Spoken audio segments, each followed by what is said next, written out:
ॐ श्री गणेशाय नमः। अथ श्री लक्ष्मी कवच। लक्ष्मी मे चाग्रतः पातु, कमला पातु पृष्ठतः।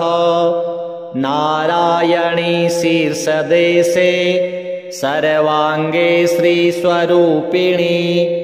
रामपत्नी तु प्रत्यंगे, रामेश्वरी सदावतु। विशालाक्षी योगमाया, कौमारी चक्रिणी तथा। जयदात्री धनदात्री, पाशाक्षमालिनी शुभा। हरिप्रिया हरिरामा, जयंकरी महोदरी। कृष्णपरायणा देवी, श्रीकृष्णमनमोहिनी। जयंकरी महारौद्री, सिद्धिदात्री शुभंकरी। सुखदा मोक्षदा देवी, चित्रकूटनिवासिनी। भयं हरतु भक्तानां, भवबन्धं विमुञ्चतु। कवचं तन्महापुण्यं, यः पठेत् भक्तिसंयुतः। त्रिसन्ध्यमेकसन्ध्यं वा, मुच्यते सर्वसङ्कटात्। कवचस्यास्य पठनं, धनपुत्रविवर्धनं। भीतिविनाशनं चैव, त्रिषु लोकेषु कीर्तिता। भूर्जपत्रे समालिख्य, रोचना कुङ्कुमेन तु। धारणाद्गलदेशे च, सर्वसिद्धिर्भविष्यति। अपुत्रो लभते पुत्रं, धनार्थी लभते धनं। मोक्षार्थी मोक्षमाप्नोति, कवचस्य प्रसादतः।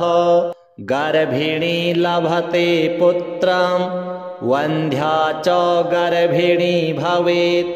धारयेद् यदि कण्ठे च, अथवा वामबाहुके। यः पठेन्नियतो भक्त्या, स एव विष्णुवद्भवेत्। मृत्युव्याधिभयं तस्य, नास्ति किञ्चिन्महीतले। पठेद्वा पाठयेद्वापि, शृणुयात् श्रावयेदपि।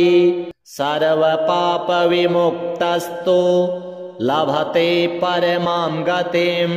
सङ्कटे विपदे घोरे, तथा च गहने वने। राजद्वारे च नौकायां, तथा च रणमध्यतः। पठनाद्धारणादस्य, जयमाप्नोति निश्चितम्। अपुत्रा च तथा वन्ध्या, त्रिपक्षं शृणुयाद्यदि। सुपुत्रं लभते सा तु, दीर्घायुष्कं यशस्विनं। शृणुयाद्यः शुद्धबुद्ध्या, 2 मासौ विप्रवक्त्रतः। सर्वान् कामान् वाप्नोति, सर्वबन्धाद् विमुच्यते। मृतवत्सा जीववत्सा, 3 मासं श्रवणं यदि। रोगी रोगाद् विमुच्येत, पठनान्मासमध्यतः। लिखित्वा भूर्जपत्रे च, अथवा ताडपत्रके। स्थापयेन्नियतं गेहे, नाग्निचौरभयं क्वचित्।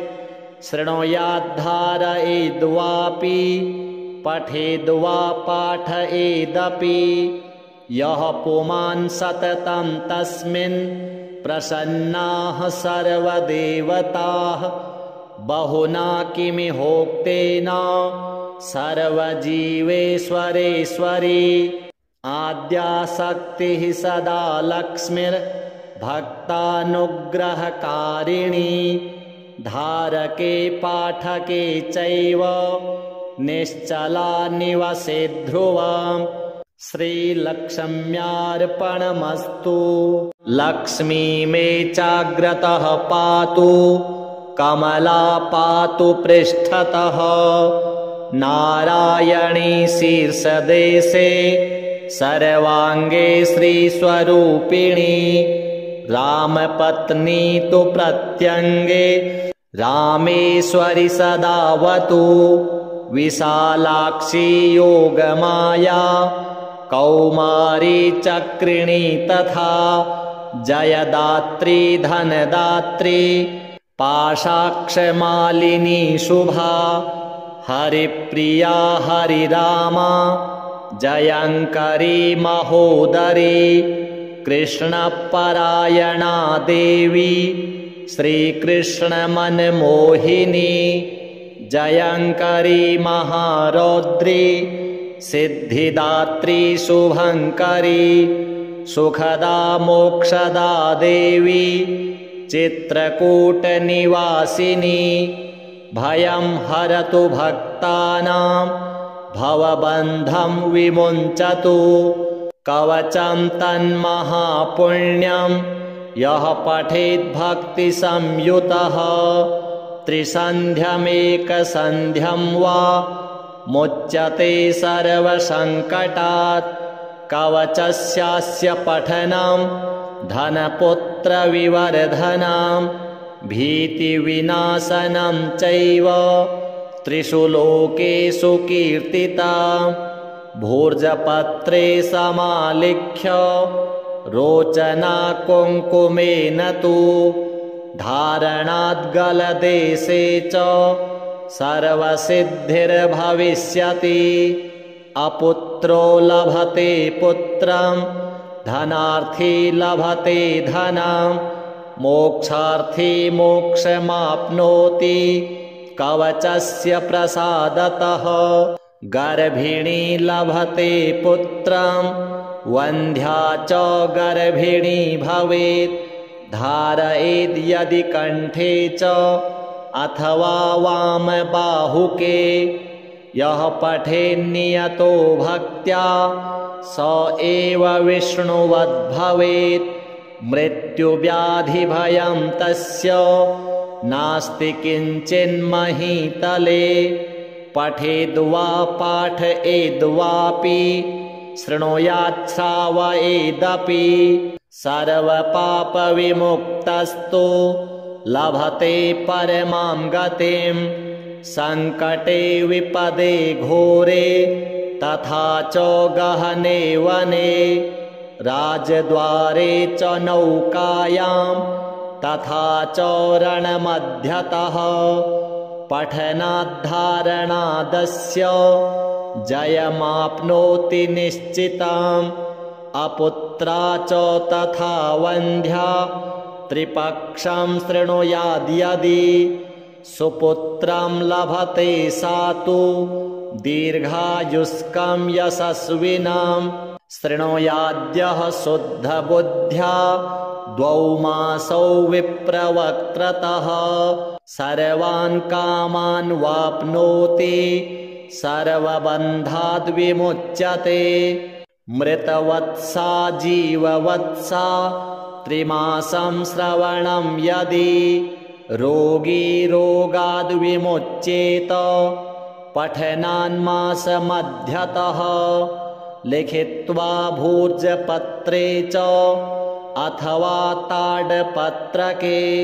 स्थापयेन्नियतं गेहे, नाग्निचौरभयं क्वचित्।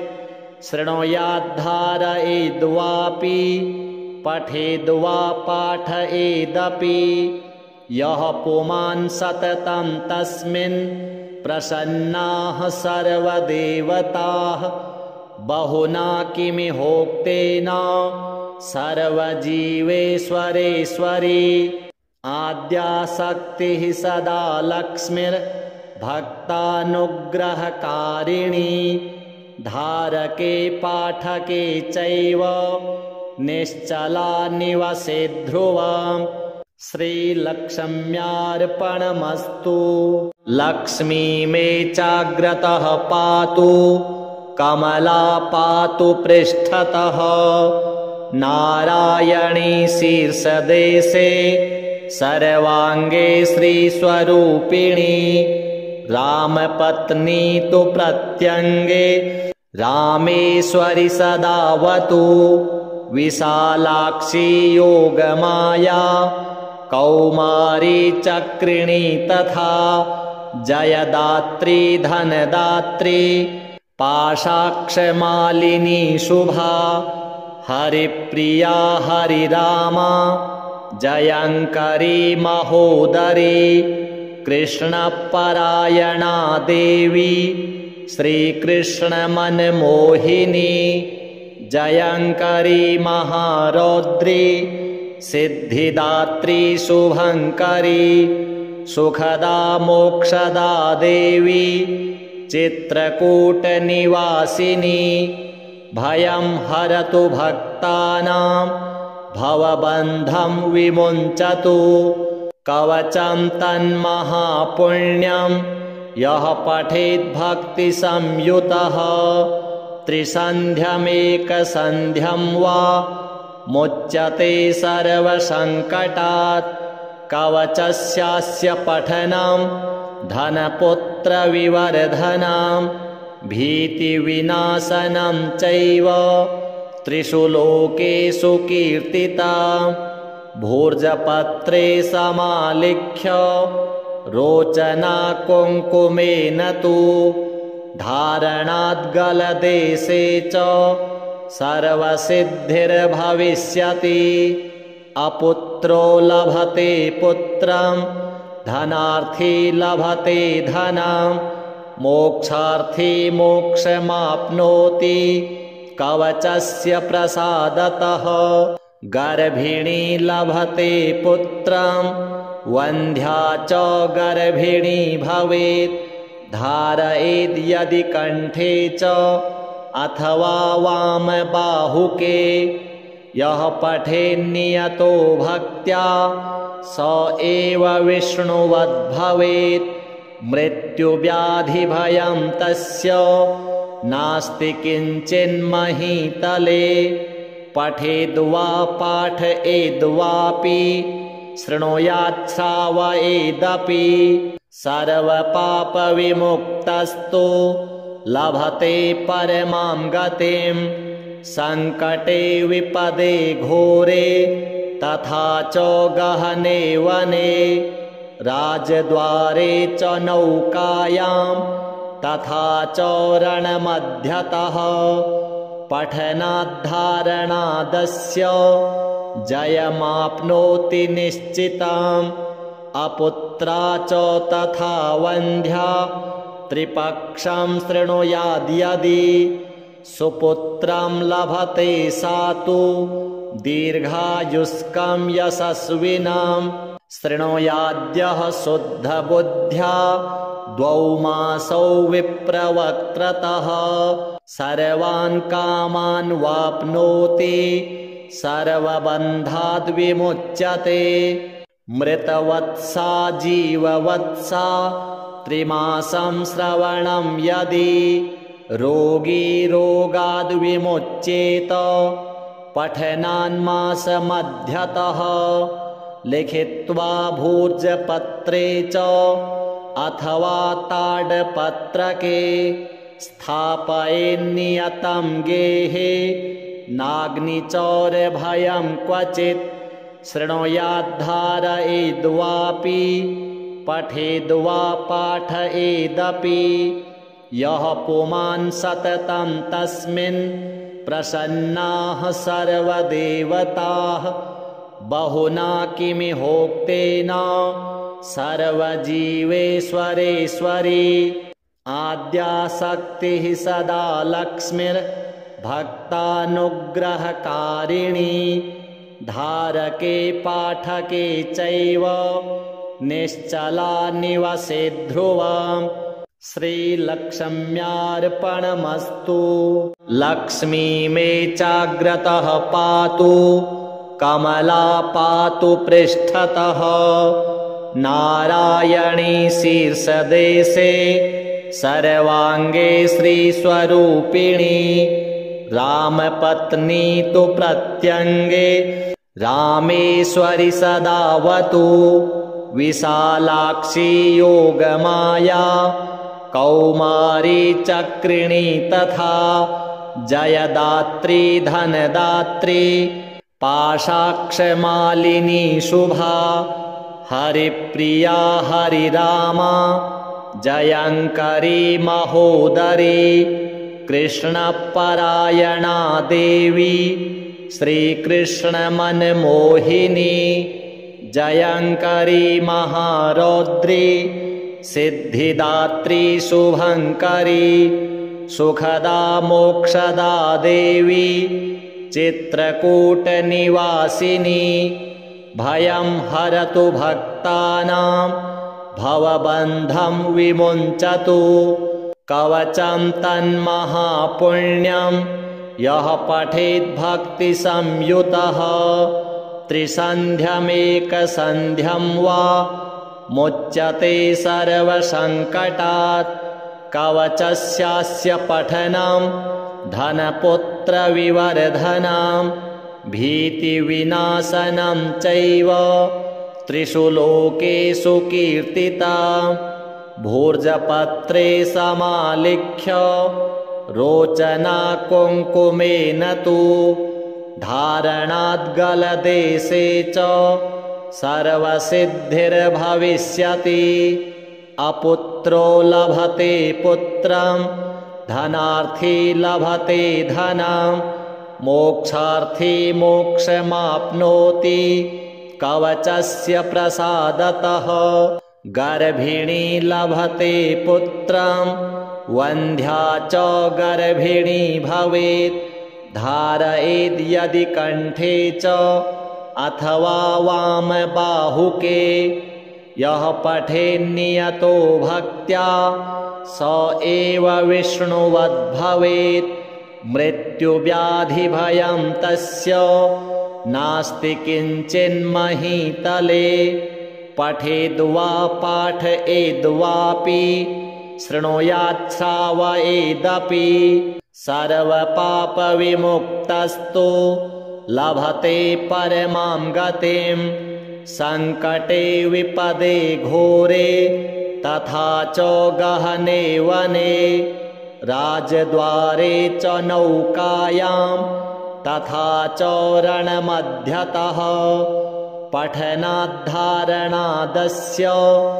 जयमाप्नोति निश्चितम् अपुत्रा च तथा वन्ध्या त्रिपक्षं शृणुयाद्यदि सुपुत्रं लभते सा तु दीर्घायुष्कं यशस्विनां शृणुयाद्यः शुद्धबुद्ध्या 2 मासौ विप्रवक्त्रतः सर्वान् कामान् वाप्नोति सर्वबन्धाद् विमुच्यते मृतवत्सा जीववत्सा 3 मासं श्रवणं यदि रोगी रोगाद् विमुच्येत पठनान्मासमध्यतः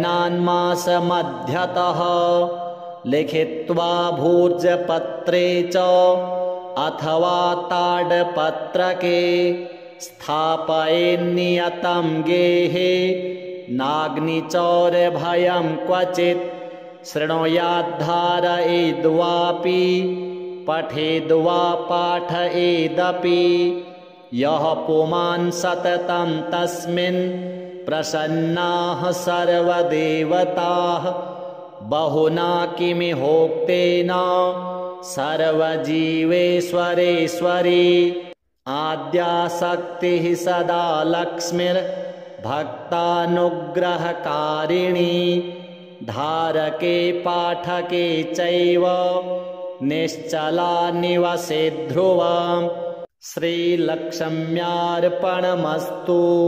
लक्ष्मी मे चाग्रतः पातु कमला पातु पृष्ठतः नारायणी शीर्षदेशे सर्वाङ्गे श्रीस्वरूपिणी रामपत्नी तु प्रत्यङ्गे रामेश्वरि सदावतु विशालाक्षी योगमाया कौमारी चक्रिणी तथा जयदात्री धनदात्री पाशाक्षमालिनी शुभा हरिप्रिया हरिरामा जयंकरी महोदरी कृष्णपरायणा देवी श्रीकृष्णमनमोहिनी जयंकरी महारौद्री सिद्धिदात्री शुभंकरी सुखदा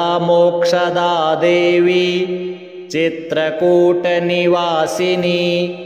भयं हरतु भक्तानां भवबन्धं विमुञ्चतु कवचं तन्महापुण्यं यः पठेत् भक्तिसंयुतः त्रिसन्ध्यमेकसन्ध्यं वा मुच्यते सर्वसङ्कटात् कवचस्यास्य पठनं धनपुत्रविवर्धनं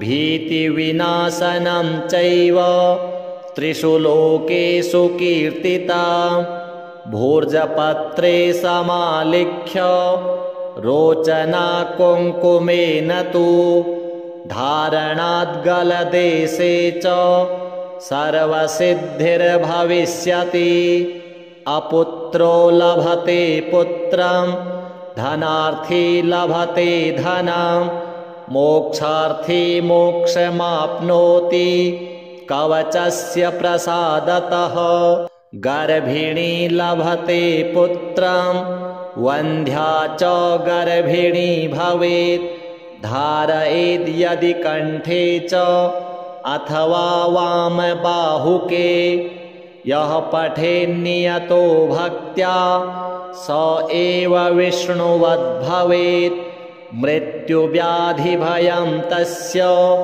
नास्ति किञ्चिन्महीतले पठेद्वा पाठयेद्वापि शृणुयात् श्रावयेदपि सर्वपापविमुक्तस्तु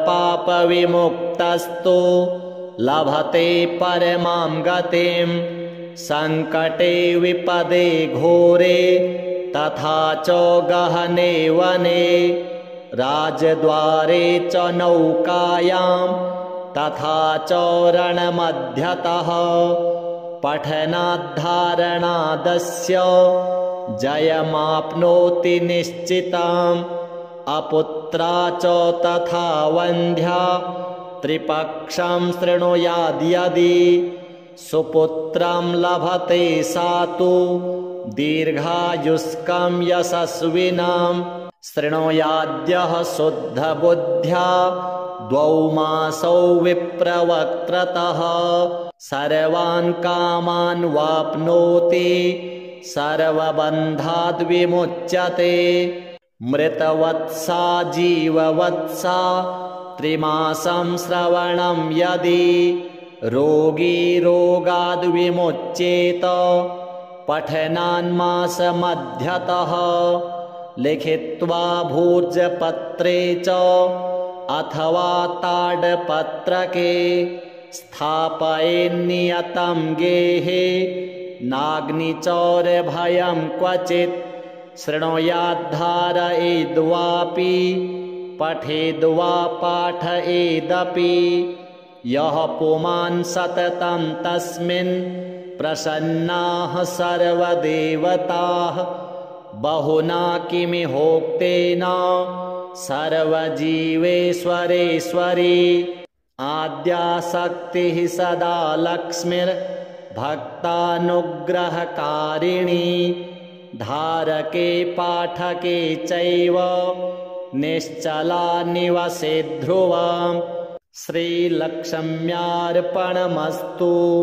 लक्ष्मी मे चाग्रतः पातु कमला पातु पृष्ठतः नारायणी शीर्षदेशे सर्वांगे श्रीस्वरूपिणी रामपत्नी तु प्रत्यंगे रामेश्वरि सदावतु विशालाक्षी योगमाया कौमारी चक्रिणी तथा जयदात्री धनदात्री पाशाक्षमालिनी शुभा हरिप्रिया हरिरामा जयंकरी महोदरी कृष्णपरायणा देवी श्रीकृष्णमनमोहिनी जयंकरी महारौद्री सिद्धिदात्री शुभंकरी सुखदा मोक्षदा देवी चित्रकूटनिवासिनी भयं हरतु भक्तानां भवबन्धं विमुञ्चतु कवचं तन्महापुण्यं यः पठेद्भक्तिसंयुतः त्रिसन्ध्यमेकसन्ध्यं वा मुच्यते सर्वसङ्कटात् कवचस्यास्य पठनं धनपुत्रविवर्धनं भीतिविनाशनं चैव त्रिषु लोकेषु कीर्तिता भूर्जपत्रे समालिख्य रोचना कुङ्कुमेन तु धारणाद्गलदेशे च सर्वसिद्धिर्भविष्यति अपुत्रो लभते पुत्रं धनार्थी लभते धनं मोक्षार्थी मोक्षमाप्नोति कवचस्य प्रसादतः गर्भिणी लभते पुत्रं वन्ध्या च गर्भिणी भवेत् धारयेद् यदि कण्ठे च अथवा वामबाहुके यः पठेन्नियतो भक्त्या स एव विष्णुवद्भवेत् मृत्युव्याधिभयं तस्य नास्ति किञ्चिन्महीतले पठेद्वा पाठयेद्वापि शृणुयात् श्रावयेदपि सर्वपापविमुक्तस्तु लभते परमां गतिं संकटे विपदे घोरे तथा च गहने वने राजद्वारे च नौकायां तथा च रणमध्यतः पठनाद्धारणादस्य जयमाप्नोति निश्चितम् अपुत्रा च तथा वन्ध्या त्रिपक्षं शृणुयाद्यदि सुपुत्रं लभते सा तु दीर्घायुष्कं यशस्विनं शृणुयाद्यः शुद्धबुद्ध्या 2 मासौ विप्रवक्त्रतः सर्वान् कामान् वाप्नोति सर्वबन्धाद् विमुच्यते मृतवत्सा जीववत्सा 3 मासं श्रवणं यदि रोगी रोगाद् विमुच्येत पठनान्मासमध्यतः लिखित्वा भूर्जपत्रे च अथवा ताडपत्रके स्थापयेन्नियतं गेहे नाग्निचौरभयं क्वचित् शृणुयाद्धारयेद्वापि पठेद्वा पाठयेदपि यः पुमान् सततं तस्मिन् प्रसन्नाः सर्वदेवताः बहुना किमिहोक्तेन सर्वजीवेश्वरेश्वरी आद्याशक्तिः सदा लक्ष्मीर्भक्तानुग्रहकारिणी धारके पाठके चैव निश्चला निवसे ध्रुवम् श्रीलक्ष्म्यार्पणमस्तु। लक्ष्मी मे चाग्रतः पातु कमला पातु पृष्ठतः नारायणी शीर्षदेशे सर्वांगे श्रीस्वरूपिणी रामपत्नी तु प्रत्यंगे रामेश्वरी सदावतु विशालाक्षी योगमाया कौमारी चक्रिणी तथा जयदात्री धनदात्री पाशाक्षमालिनी शुभा हरिप्रिया हरिरामा जयङ्करी महोदरी कृष्णपरायणा देवी श्रीकृष्णमनमोहिनी जयङ्करी महारौद्री सिद्धिदात्री शुभङ्करी सुखदा मोक्षदा देवी चित्रकूटनिवासिनी भयं हरतु भक्तानां भवबन्धं विमुञ्चतु कवचं तन्महापुण्यं यः पठेद्भक्तिसंयुतः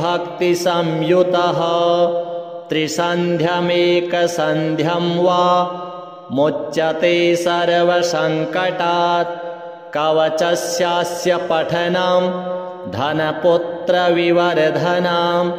भीतिविनाशनं चैव त्रिषु लोकेषु कीर्तिता भूर्जपत्रे समालिख्य रोचना कुङ्कुमेन तु धारणाद्गलदेशे च सर्वसिद्धिर्भविष्यति अपुत्रो लभते पुत्रं धनार्थी लभते धनं मोक्षार्थी मोक्षमाप्नोति कवचस्य प्रसादतः गर्भिणी लभते पुत्रं वन्ध्या च गर्भिणी भवेत् धारयेद् यदि कण्ठे च अथवा वामबाहुके यः पठेन्नियतो भक्त्या स एव विष्णुवद्भवेत् मृत्युव्याधिभयं तस्य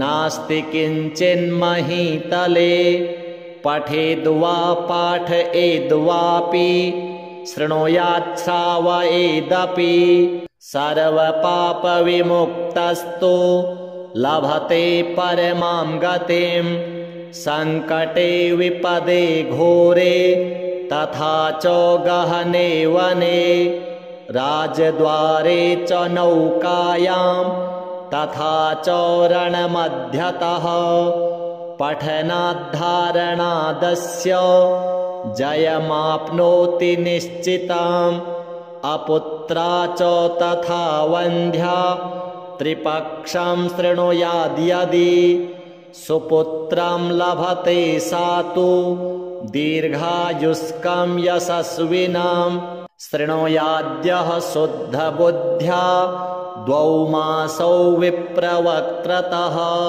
सर्वान् कामान् वाप्नोति सर्वबन्धाद् विमुच्यते मृतवत्सा जीववत्सा 3 मासं श्रवणं यदि रोगी रोगाद् विमुच्येत पठनान्मासमध्यतः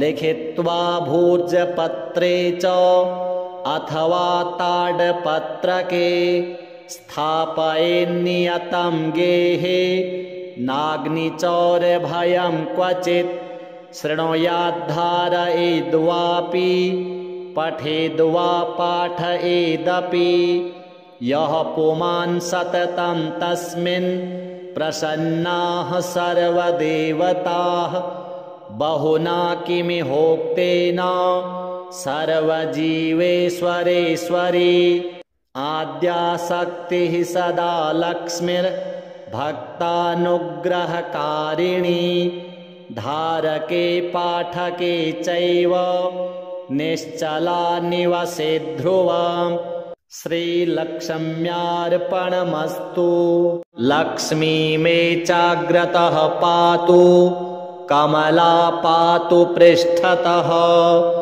नारायणी शीर्षदेशे सर्वाङ्गे श्रीस्वरूपिणी रामपत्नी तु प्रत्यङ्गे रामेश्वरि सदावतु विशालाक्षी योगमाया कौमारी चक्रिणी तथा जयदात्री धनदात्री पाशाक्षमालिनी शुभा हरिप्रिया हरिरामा जयङ्करी महोदरी कृष्णपरायणा देवी श्रीकृष्णमनमोहिनी जयंकरी महारौद्री सिद्धिदात्री शुभंकरी सुखदा मोक्षदा देवी चित्रकूटनिवासिनी भयं हरतु भक्तानां भवबन्धं विमुञ्चतु कवचं तन्महापुण्यं यः पठेद्भक्तिसंयुतः त्रिसन्ध्यमेकसन्ध्यं वा मुच्यते सर्वसङ्कटात् कवचस्यास्य पठनं धनपुत्रविवर्धनं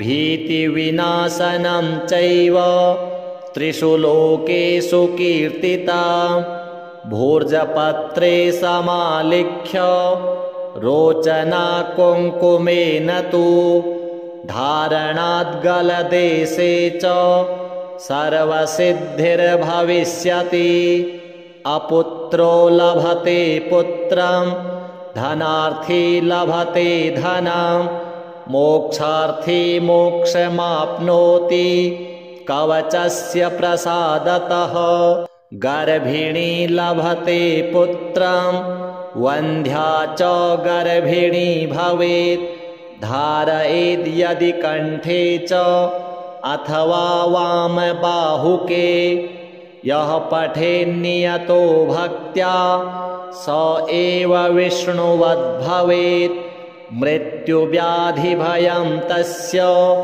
नास्ति किञ्चिन्महीतले पठेद्वा पाठयेद्वापि शृणुयात् श्रावयेदपि सर्वपापविमुक्तस्तु लभते परमां गतिं सङ्कटे विपदे घोरे तथा च गहने वने राजद्वारे च नौकायां तथा च रणमध्यतः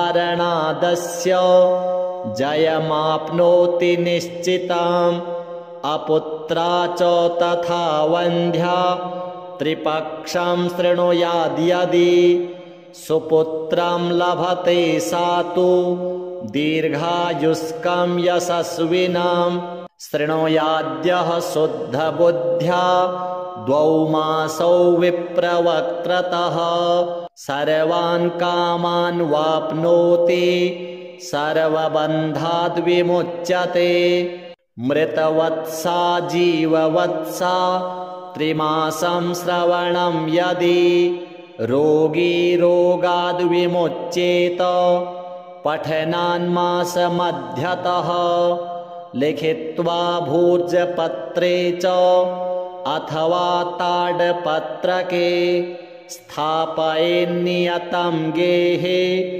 नाग्निचौरभयं क्वचित् शृणुयाद्धारयेद्वापि पठेद्वा पाठयेदपि यः पुमान् सततं तस्मिन् प्रसन्नाः सर्वदेवताः बहुना किमिहोक्तेन सर्वजीवेश्वरेश्वरी आद्याशक्तिः सदा लक्ष्मीर्भक्तानुग्रहकारिणी धारके पाठके चैव निश्चला निवसे ध्रुवम् श्रीलक्ष्म्यार्पणमस्तु लक्ष्मी मे चाग्रतः पातु कमला पातु पृष्ठतः नारायणी शीर्षदेशे सर्वांगे श्रीस्वरूपिणी रामपत्नी तु प्रत्यंगे रामेश्वरी सदावतु विशालाक्षी योगमाया कौमारी चक्रिणी तथा जयदात्री धनदात्री पाशाक्षमालिनी शुभा हरिप्रिया हरिरामा जयंकरी महोदरी कृष्णपरायणा देवी श्रीकृष्णमनमोहिनी जयंकरी महारौद्री सिद्धिदात्री शुभंकरी सुखदा मोक्षदा देवी चित्रकूटनिवासिनी भयं हरतु भक्तानां भवबन्धं विमुञ्चतु कवचं तन्महापुण्यं यः पठेत् भक्तिसंयुतः त्रिसन्ध्यमेकसन्ध्यं वा मुच्यते सर्वसङ्कटात् कवचस्यास्य पठनं धनपुत्रविवर्धनं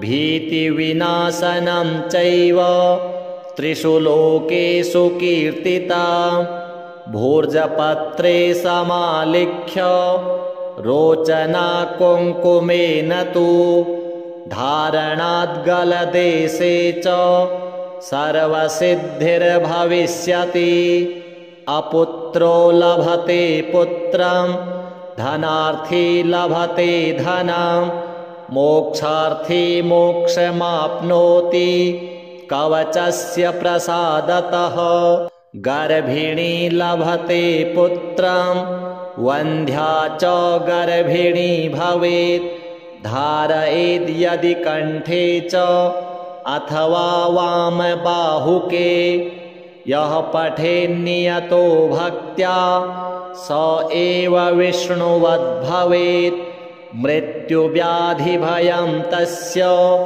नास्ति किञ्चिन्महीतले पठेद्वा पाठयेद्वापि शृणुयात् श्रावयेदपि सर्वपापविमुक्तस्तु लभते परमां गतिं संकटे विपदे घोरे तथा च गहने वने राजद्वारे च नौकायां तथा च रणमध्यतः पठनाद्धारणादस्य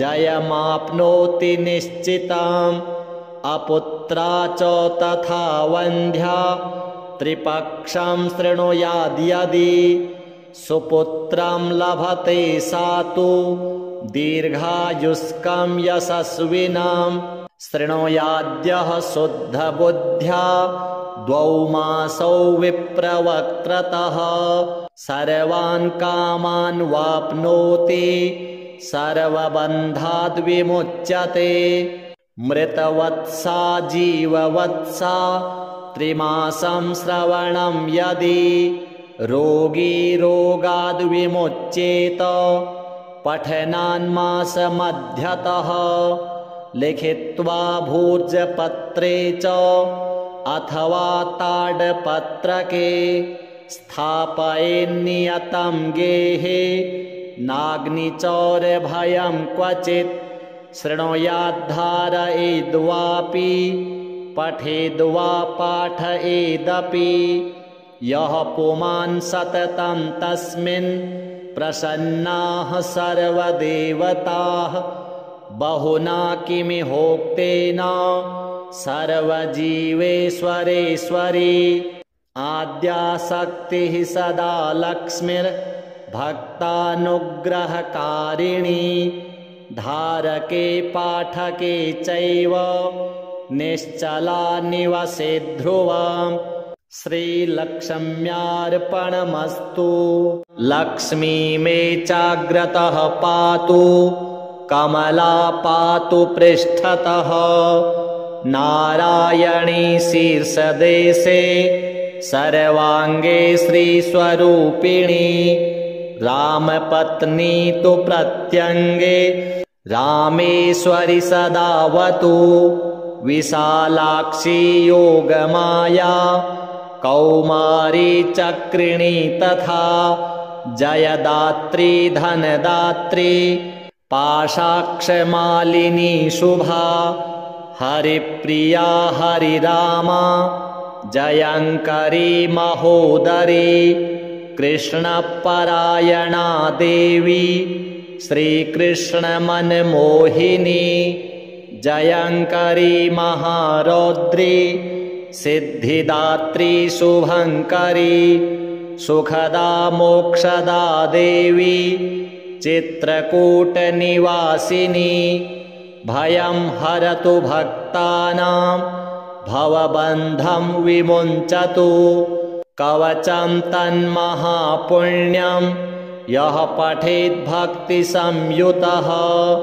त्रिसन्ध्यमेकसन्ध्यं वा मुच्यते सर्वसङ्कटात् कवचस्यास्य पठनं धनपुत्रविवर्धनं